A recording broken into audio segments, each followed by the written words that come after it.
from the studios of AM 950 KTNF, the progressive voice of Minnesota, and airing on WCPT 820, Chicago's progressive talk where facts matter. Welcome to The Gailey Show, the only daily LGBTQ radio news and talk show in the United States. I'm your host, John Parker, in studio with my executive producer, Jim Pounds. Hey, all.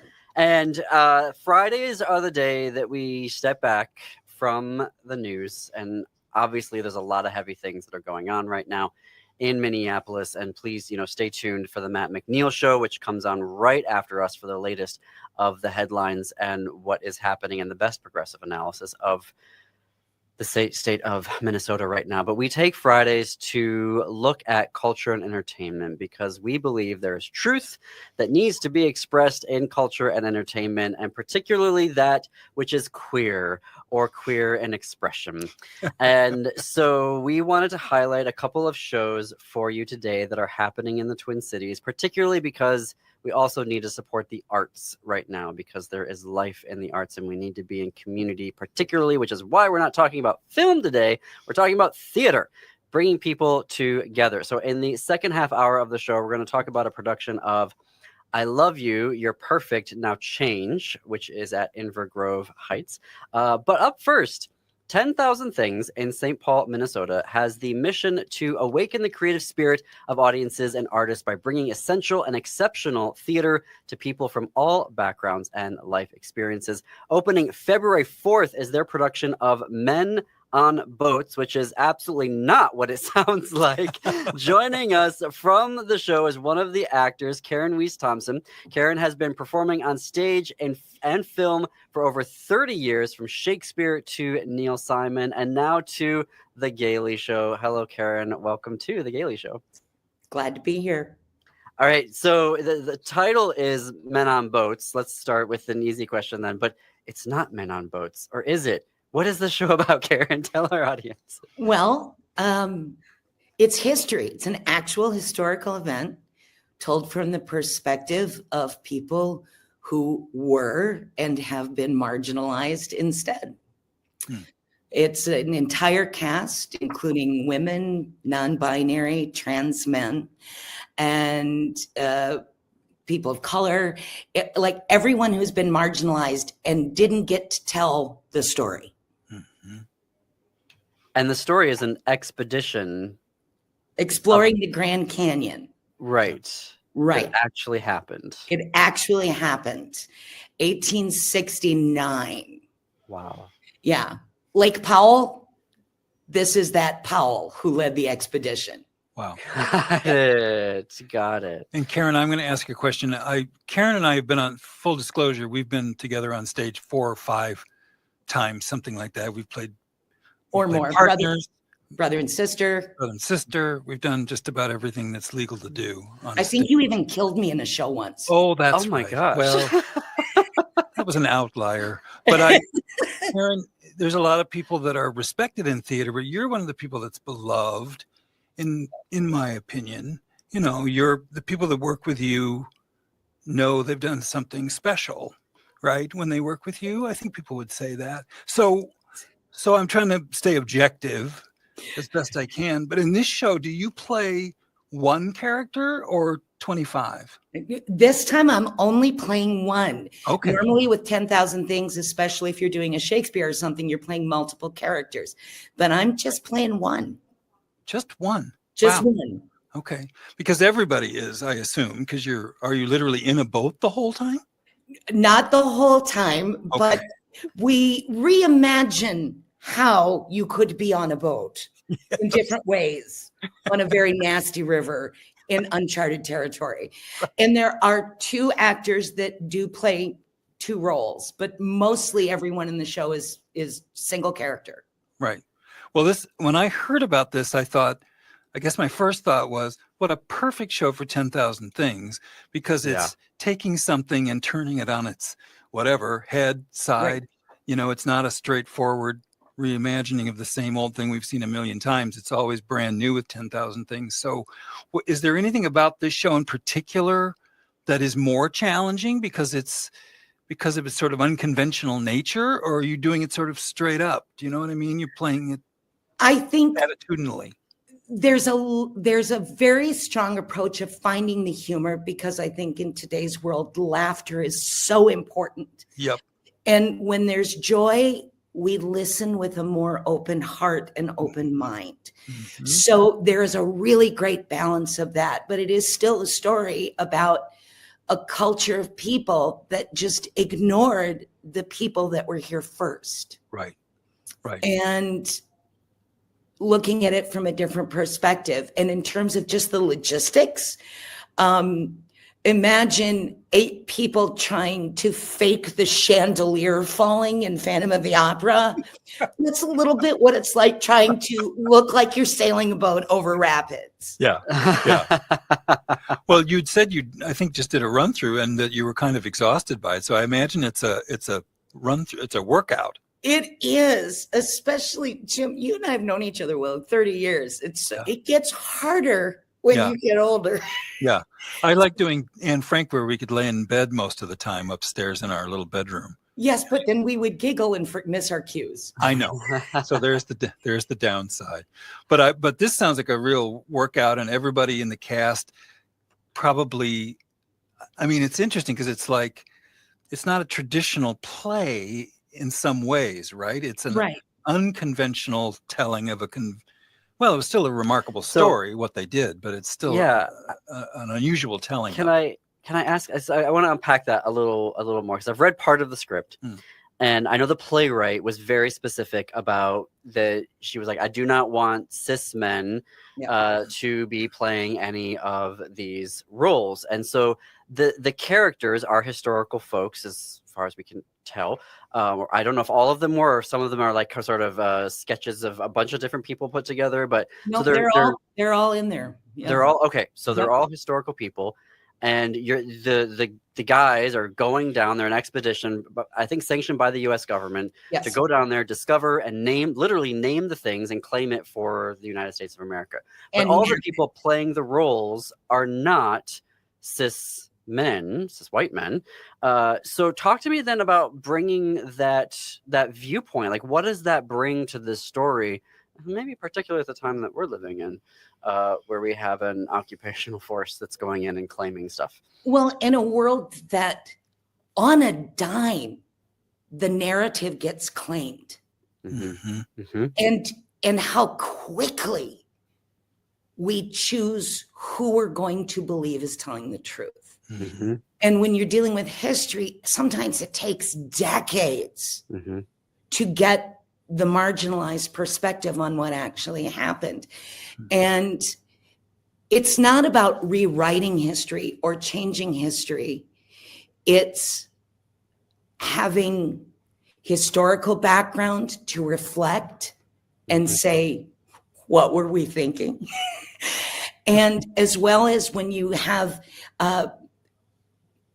women, trans men, non-binary people, all those that have been marginalized by society over decades, our lived life experiences are vastly different from the cis world. Mm-hmm. And so you bring that into the character, not with judgment, but just merely your life experiences change how you approach the character. Mm-hmm. And we'll see a bad choice or a good choice differently than a bunch of men playing it. And, you know, if you want that story, there's a 1960 movie with Brian Keith and James Drury that you're welcome to check out. If you just can't conceive of it any other way. Right. Yeah. Men Who Dared, something like that. But so this is a different version.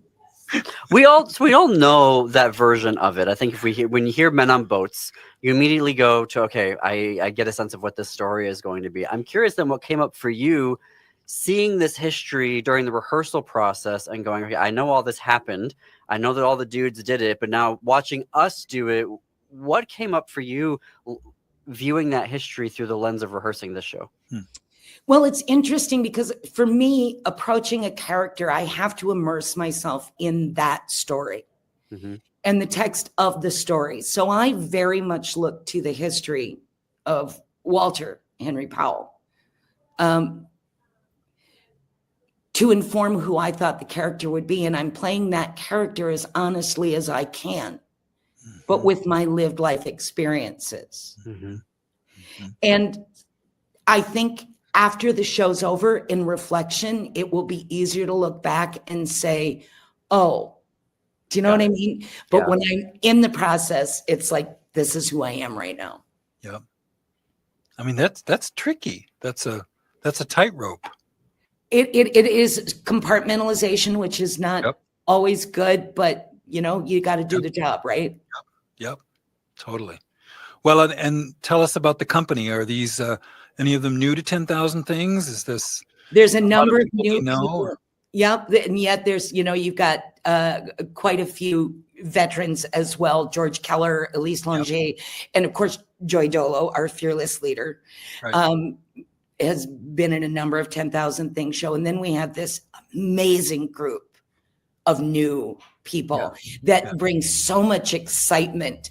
And listen to the old guard say, oh, you need to watch out for this and you need to watch out for that. And you know, they can see you when you do that, right? Like, oh. So that's fun. Yeah. Because 10,000 Things is such a unique, I've never been in a 10,000 Things show, but I can imagine your, you know, performances that are not public are very unique. I don't know if you can characterize those in some way for people that don't know. Well, you know, there are no lights, there's costumes. It's always performed in the round. Right. And we can always see the audience all the time. And I'm looking, we maybe need to pause. I just have to fit in a quick commercial break.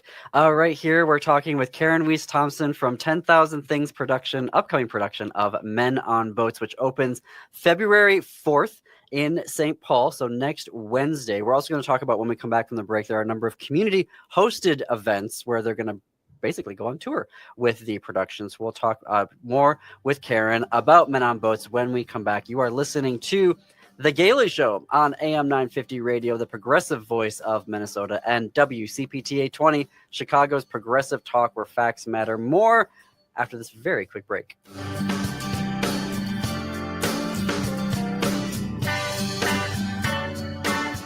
We don't have to get...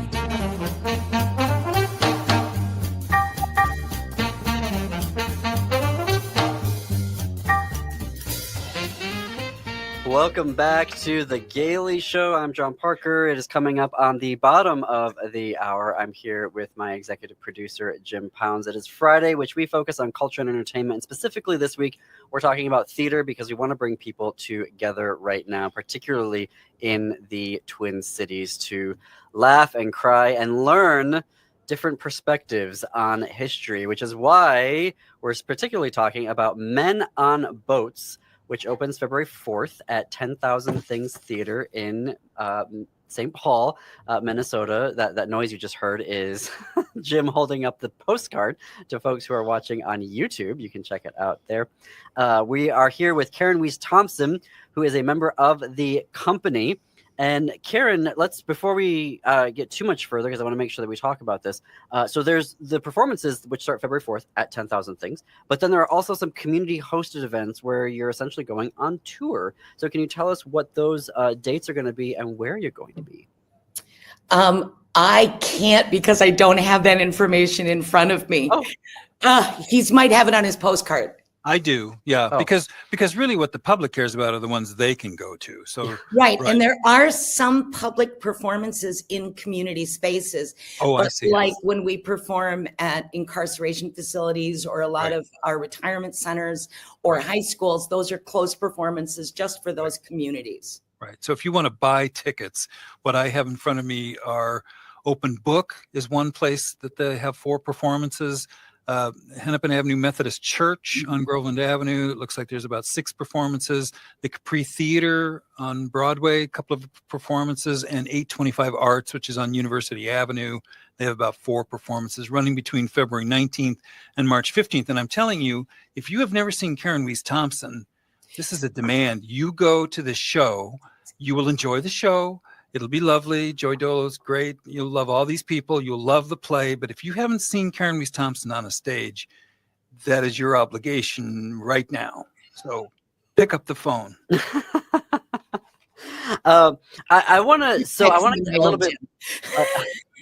Jim is obviously a fan of his longtime, I guess you could say, work wife. Yeah. I hate to say this publicly, but I'm going to move into your house. I'm telling my partner here on the air that I'm just going to move in with you. Wow. So I see how it is. Okay, Karen, we're going to have to talk off here. All right. I'm curious a little bit more about the history that is being covered in this show, because we've got sort of the macro level here. Okay, we got a bunch of guys from the U.S. government that are going down the Colorado River, down the canyon. Yeah. And they're discovering things. But give us a little bit more, maybe through your character, about what your character is specifically doing on this particular expedition. Yeah. Well, How do you say it? Expedition? Well, specifically, and it's not, this is more history than text of the play, is my brother is leading the expedition and he's missing an arm. And we were both at the Battle of Shiloh. And I predominantly go along to make sure he's okay. Oh. But Walter's a little off. He was in a prisoner of war camp during the war for over 10 months. And they said he was never right afterwards. So what we and this is your character, not your brother. Okay. Right. So what we now know is PTSD. Right. At the time they didn't. They referred to him as being somewhat deranged at times. Fun. So those are all things that inform who the character is, but his reason for being on this journey is his brother. He's there for his brother. And in that way, I think it's something we can all relate to, is why do we do things that are dangerous and scary? In some cases, it is to protect someone we love. Yeah. Mm-hmm. Yeah. Mm-hmm. That's a really interesting wrinkle. I mean, I was thinking historical stuff, but that's a family connection. That's a really interesting extra layer to play. So it's nice. Yeah. Yeah. And how are they? So as they're going along, I guess I don't want to spoilers, but what are some conflicts that they run into along the way? I imagine the rafting and getting through the Colorado River. You don't know where you're going. Horrible rapids. Now, in reality, when they had to portage, these boats weighed over 800 pounds each. So it's not like portaging a canoe. Right. But and where they could, and as they got deeper into the canyon, those places became fewer and far between. And then there's the waterfalls, and then there's the running out of food, and then there's accidents that happen, and you lose some supplies. So you're dealing with all of those things, where in the classic 10,000 Things mold, how do we demonstrate this with just actors? Right. Just bodies. Right. Yeah. And it's been really fun. Yeah. And but you have to bring your imagination to a 10,000 Things show. That's part of the fun. Right. Part of awakening the creative spirit. Exactly. I am such a fan of when productions, and I know this is the playwright saying y'all are going to do this, but I always loved, particularly with Shakespeare, I love productions where they mess around with gender in Shakespeare, and you have like an all-female cast of, Twelfth Night, or you have an all-male cast. I'm thinking of Private Romeo, which was a film with another Minnesota connection, actually. Yes. Private Romeo with Seth Numerick, I believe, is playing Romeo in that, but it's a more contemporary take, but all of the roles are played in Romeo and Juliet by guys, and just something comes out of it that you weren't expecting when you watch it, and just all these new layers of history and humanity come to front when productions mess around casting with gender and sexuality. And so I think this is just going to be such a special production. Is there a particular moment that is a favorite of yours, Karen, without giving away any spoilers? I do, and it's because of where we are in the world right now. Yeah. Walter has the line where he says, "We save each other." Mm-hmm. And I've been hearing that from our community so much over the last several weeks. And when I said it today, it just Yeah. so deeply resonated. Yeah. And I think our audiences will hear that too. Yeah. Well, yeah, I'm glad you're doing this. I wish you were under better circumstances and all of that, but I'm glad you're doing it. And it sounded like when I read the postcard or read the press release or something, I thought, well, that's the perfect show for 10,000 Things. So It is. And like I said, it's a serious story. It's an actual historical story, but it is a lot of fun and has a lot of joy in it. And I think it uplifts the spirit while also giving us something to think about and chew on. The show is Men on Boats. It's at 10,000 Things in St. Paul. For tickets and more information, you can go to 10,000things.org. Karen, this has been such a delight. Thank you for joining us today. Thank you for having me. All right, when we come back, we're going to talk about I Love You, You're Perfect, Now Change with one of its actors, Joe Rux. You are listening to The Gailey Show on AM 950 KTNF, the progressive voice of Minnesota, and WCPT 820, Chicago's progressive talk.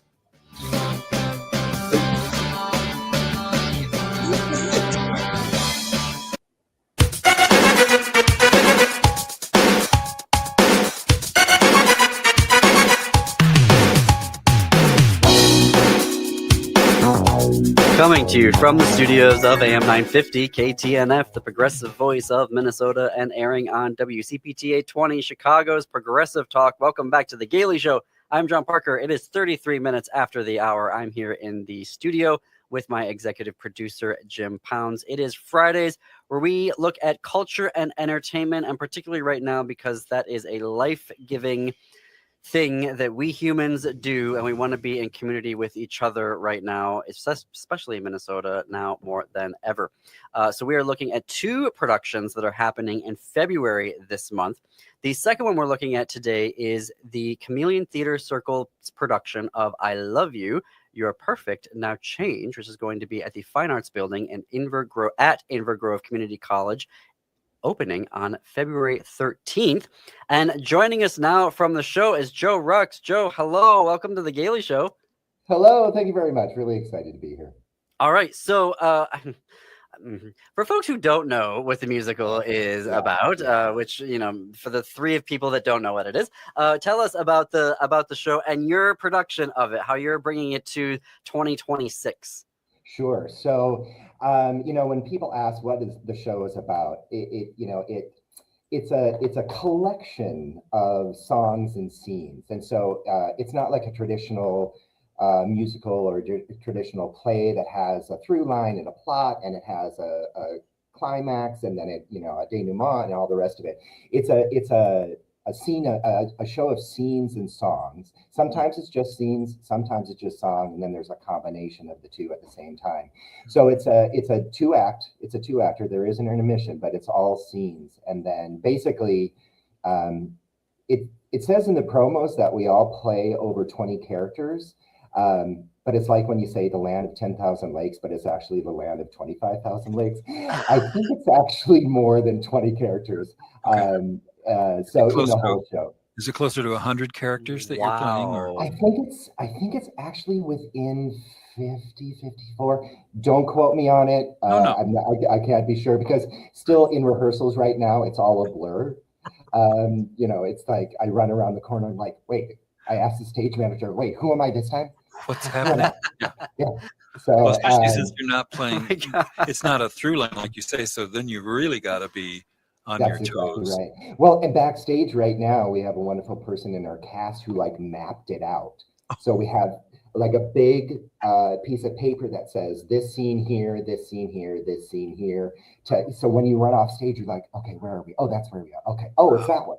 And then you realize you have to sprint across backstage to get entry from the other side. So it is very fast paced. Wow. That feels like looking at the departures and arrivals screen at an airport. Absolutely. And I mean, I'm hoping at some point it becomes muscle memory, but right now, every time I go off stage, I'm checking that out going, okay, that's what's next. Got it. Okay. I feel like the title, I think people know the title if they don't realize the show. And I feel like there's music also within the show that people may just like know about without having actually seen the show. Can you give us a little bit about the vignettes then, the stories that are being told within the musical? Yeah, well, they really, really run the gamut. So you're getting all sorts of types of scenes, types of songs. For the most part, I would call it a musical comedy, but in the same sense, there's also some touching moments as well. So you're really getting it all on the stage at the same time. And so it's all little vignettes, and it's all about love, the good side, the bad side, and everywhere in between. Foibles of people in love, and it's not necessarily a timeline, but it definitely starts off with new love. It goes through courtship, it goes through dating, it goes through marriage, and there's a lovely scene that kind of wraps up the show of two older people who are they meet each other at a funeral. And so it really runs the gamut. What I really love, I mean, it's what I love about theater in general, but what I really love about this show in particular is that for theater, what's so amazing about it, and that it happens live, is that it's a chance to see yourself on stage. It's a chance to relate and see and say, that's me. And like you were saying earlier, it really brings a sense of community within that audience itself, but also kind of a universal community where, oh, we all go through this. We're all doing this. We all are dating. We all are, so it really allows you to see yourself on stage. And I'm telling you, in this show, there is something in here where an audience an audience member is gonna nod in recognition. They're gonna laugh in recognition because it's very funny. They're gonna be touched in the same way that the characters on stage are. So what I really love about this menagerie of scenes is that it really does give the opportunity for an audience member to see themselves on stage. And this would seem to be and why it's timed this way, the perfect Valentine's Day sort of. Absolutely. At least if you have a stable relationships only, maybe you should show up for this, right? Well, yeah. I mean, it's funny, it's witty. There's a little bit of saucy humor in there, so we definitely want to say it's for 16 or older. Right. But it's just kind of, hinted at. It's nothing it's not extreme, but but like you said, it's great for couples because I can see couples looking at each other and going, did they record something that we said last week? Because it's exactly the same thing. Yeah. Exactly. And so it's definitely a Valentine's Day outing. Right. So definitely go out to dinner, have a few cocktails, come see the show.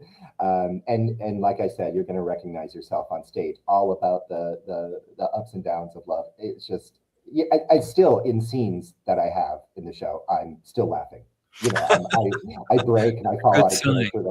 Like last night at last night's rehearsal, somebody did something that just tickled me.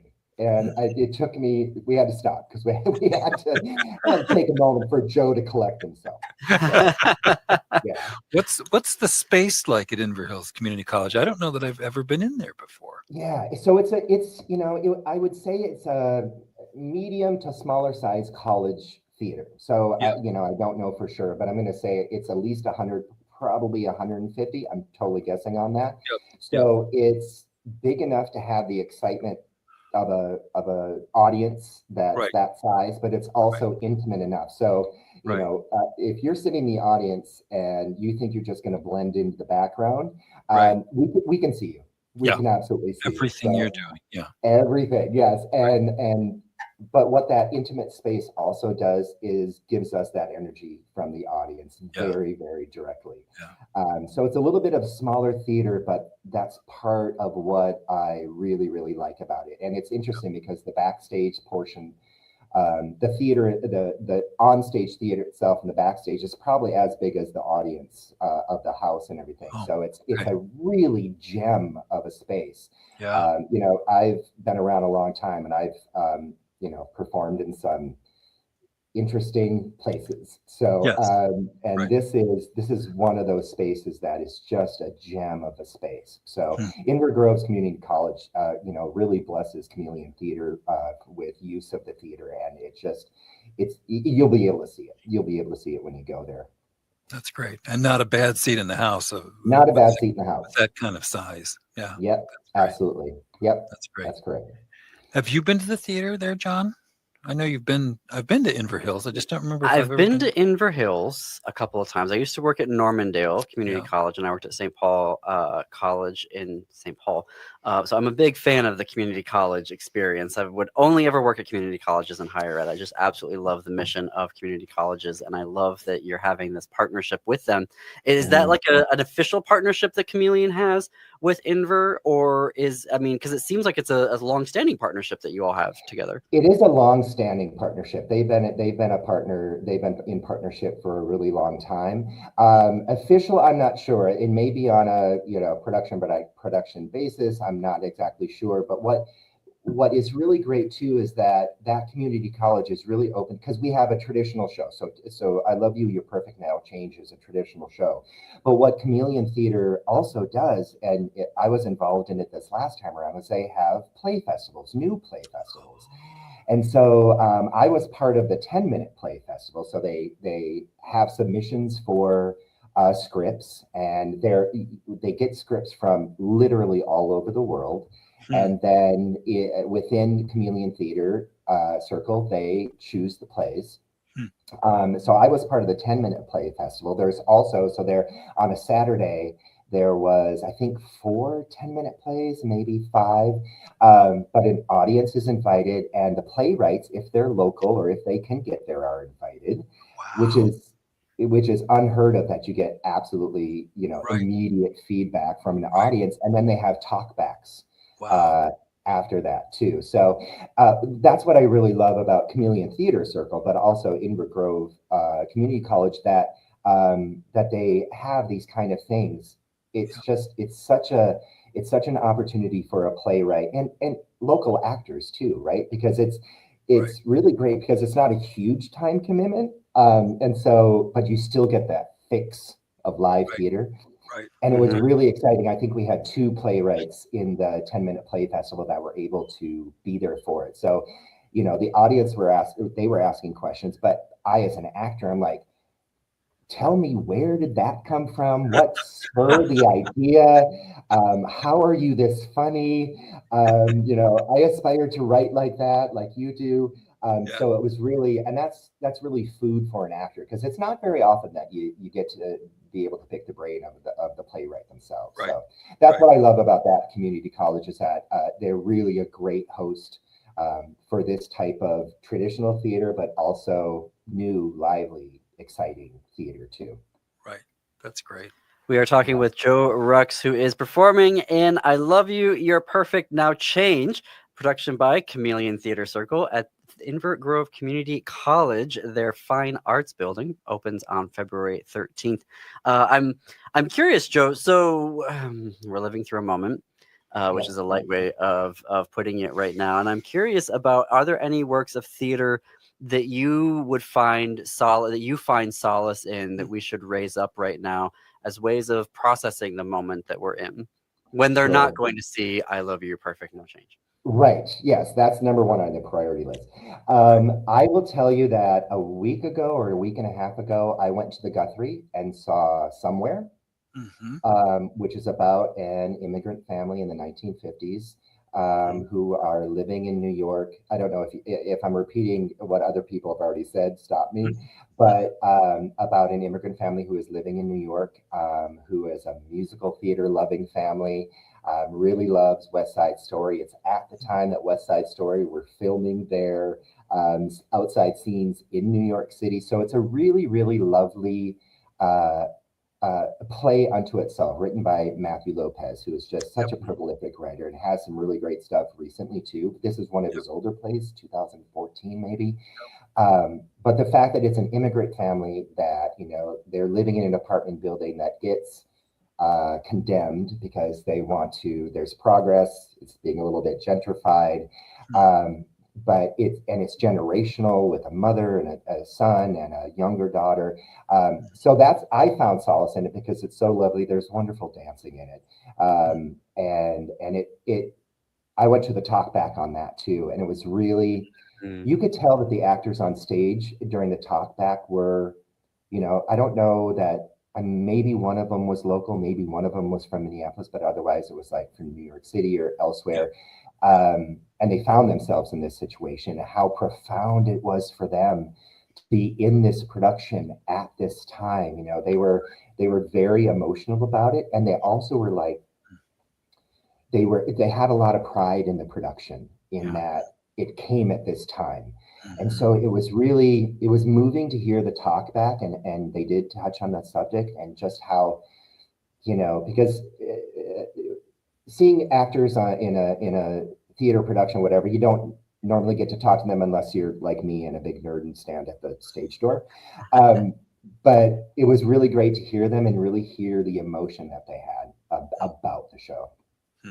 I have to fit in a quick break here. We're going to have more with Joe Rux when we come back, talking about the production of I Love You, You're Perfect, Now Change, which opens February 13th at Inver Grove Community College, a production of the Chameleon Theater Circle. You're listening to The Gailey Show. Keep the conversation going on Blue Sky. We're at thegaileyshow.org there.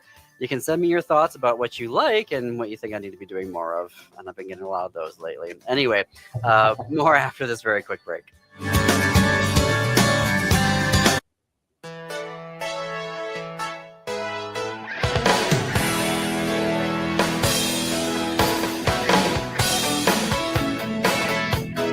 Welcome back to The Gailey Show. I'm John Parker. We're coming up on the top of the hour. Jim Pounds, my executive producer, is here in the studio with me.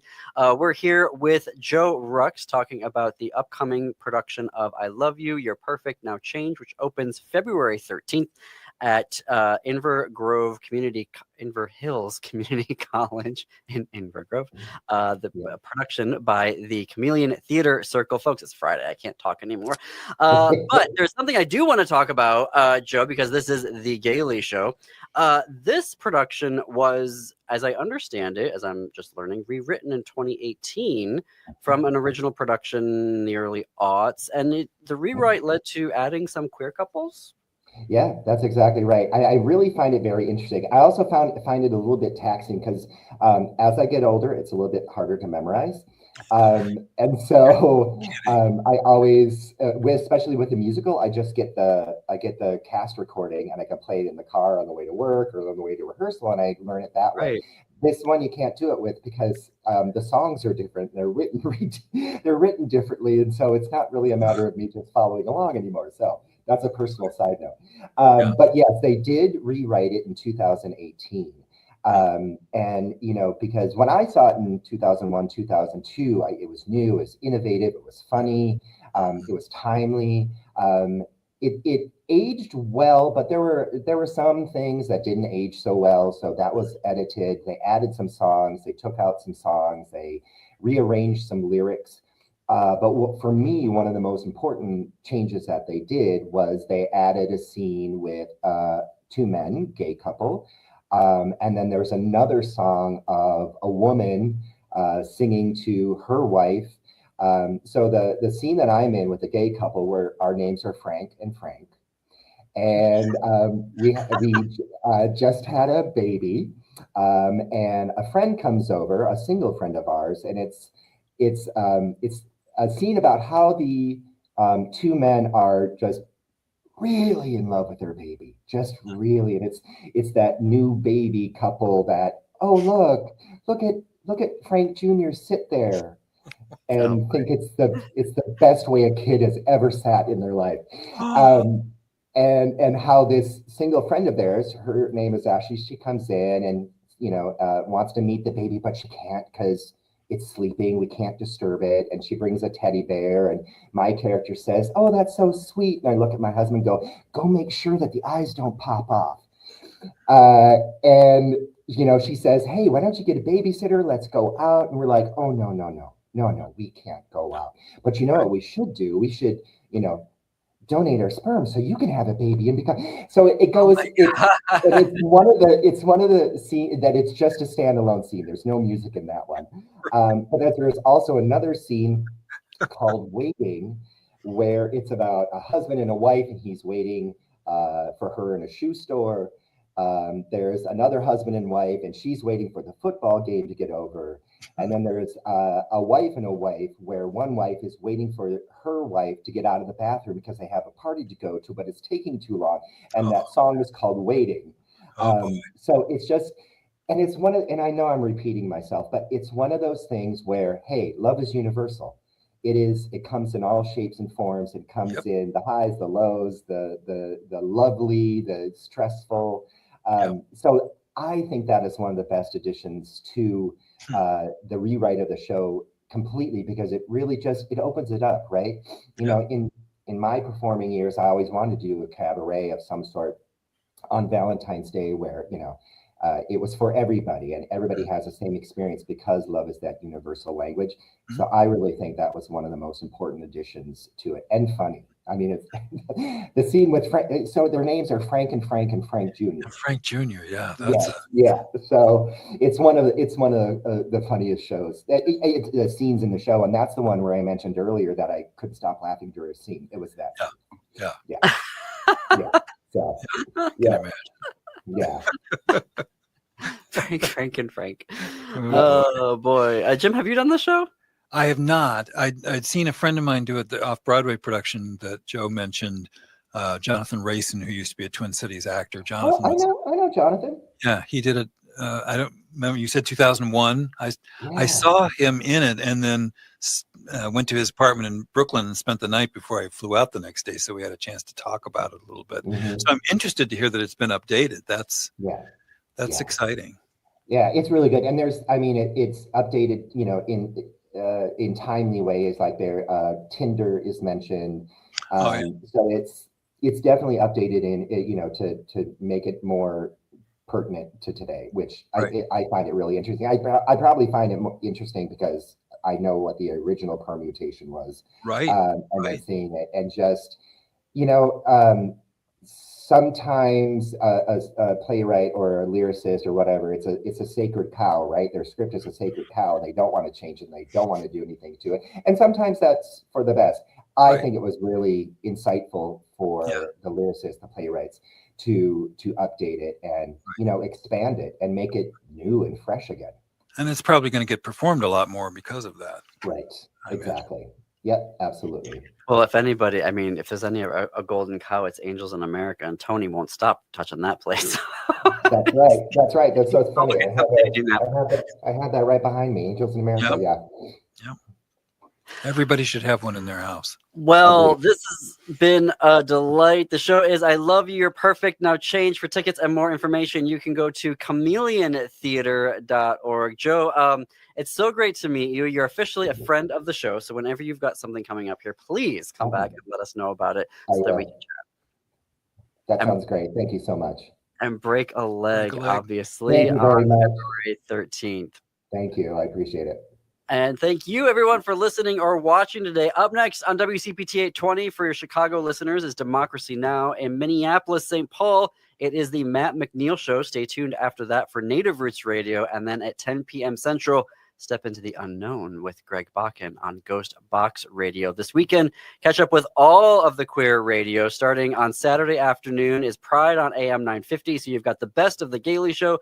You've got Twin Cities Pride Amplified. You've got the Ellie Krug's new program, actually celebrating a 1-year anniversary this month, actually. And then you got the Downright Upright Show with Philip Anthony.